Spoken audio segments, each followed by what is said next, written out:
We're going to take your pension funds. They're getting ready for it here. You know, our media won't say why the Greeks are rioting. They just say austerity. But when we talk about austerity, Gerald Celente, explain to people what austerity means under these Madoff types. Well, what it means is that everybody's standard of living declines. They tax you to death. They make it more and more impossible for small people to get into businesses because they put more and more charges on top of them and direct all the business to the big guys. Let's make this really clear about this bailout going to Greece. Number one, it's against the European Monetary Union Charter for any bailouts. Number two, it's explicitly against the European Monetary Union Charter for an IMF bailout. Who's the biggest funder of the IMF? Us. We, the people of the United States. We're the people that are now bailing out the banks, the J.P. Morgan Chase, the Goldman Sachs gang, the Merrill Lynch mob, the Credit Suisse.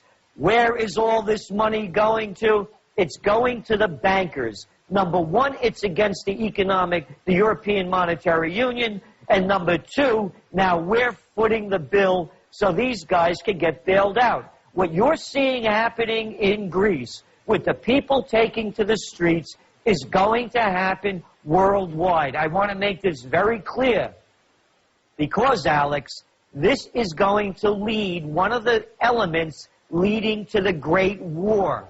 Systems are going to be breaking down. They're not going to be able to stop the people any more than they're able to stop them in Thailand. Thailand hardly makes the news. People don't know anything of what's going on there. You've heard me say this over and over again. My expression as a Bronx guy is when people lose everything and they have nothing left to lose, they're losing it.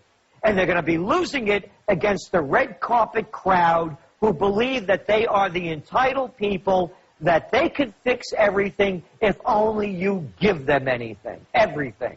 Just that the banks sell derivatives and then the economy implodes and then we have to bail the nations out. When you read about this Greek plan or the U.S. plan or what happened in England in the last wave,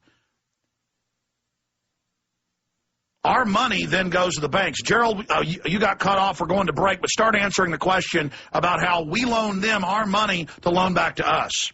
Yeah, but you see, you left one element out, Alex. You have to be fair about this. They give the government all of their toxic crap as collateral. That's what they use as the sham to make it legitimate. And that's what's been going on. The governments around the world have been using this lie that they have collateral so that they could then loan the banks money at near zero interest rates so that the banks could go back out, re-loan it to us, and continuing their gambling. All right, stay there. Sell the derivative, selling its crap. Insurance companies certify it. Insurance companies get bailed out after they already get paid by it. The big banks get to fence the assets and buy real assets when the bubble's being inflated. Then when it implodes, the banks get bailed out with trillions of dollars, and then they say, oh, but we're going to give the governments the toxic assets, and every economist we've talked to have said that those have negative value, so they're actually giving the governments a time bomb, so it's a triple screw job. That's right, and let's not forget the rating agencies, as you mentioned. You know, they get a free ride as well.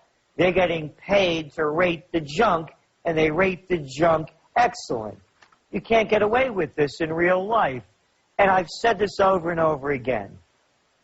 The merger of state and corporate powers is called fascism. And fascism has come to America. We're talking about the financial sector. We could talk about it in agriculture. We could talk about it in pharmaceutical.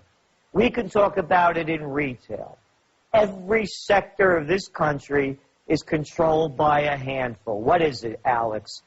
6 banks controlling 60% of all of the action in the country. How can you deny what's going on? You can't. This is not socialism. And I heard you talking about, before I came on the air, about these drug busts and how they use these fascist tactics to beat up people, to beat up the little guy for, smoking a joint, while they let the big guys free and turn, quote, a blind eye to opium production in Afghanistan because they don't want to hurt the family farmer's income. Who are they kidding with this stuff? So what we're looking at is really a complete takeover. And when people say, why isn't the government doing anything? They think that there's a revolving door. That's the story that they've been fed. Well, the people go out of government and then into these private corporations, and they have an inside track. It's not a revolving door. It's a wide open door. And that door is filled with the same people in every agency that are fronting for the big corporations, whether it's the Goldman Sachs gang or whether it's agriculture. It's the same story over and over again. Well, look at Walmart globally, has 46% of all retail sales, and it's all based on Chinese slave goods. What about Mark Faber? I know you respect his opinion. He's got a very good track record of predicting things just in the markets. So you have general analysis, which is so important. But he's saying 90% chance in the next 9 to 12 months that China will completely collapse into depression. Oh, we've been saying this as well. It's the Chinese bubble. Everyone knows that one of the major reasons why we have recovered with this fake recovery from the March 2009 equities market collapse is because of China.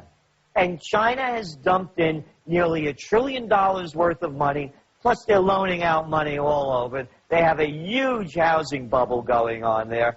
And I do respect Mark Faber's analysis, as Bob Chapman's as well.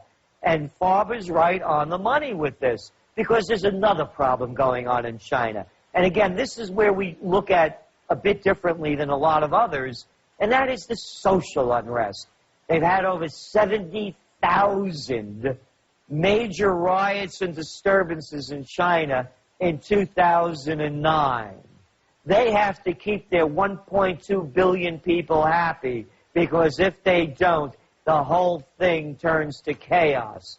And it's going to be chaos in China as the world economies decline and they have no place to dump their product. So yes, we agree there's going to be a major unraveling in China.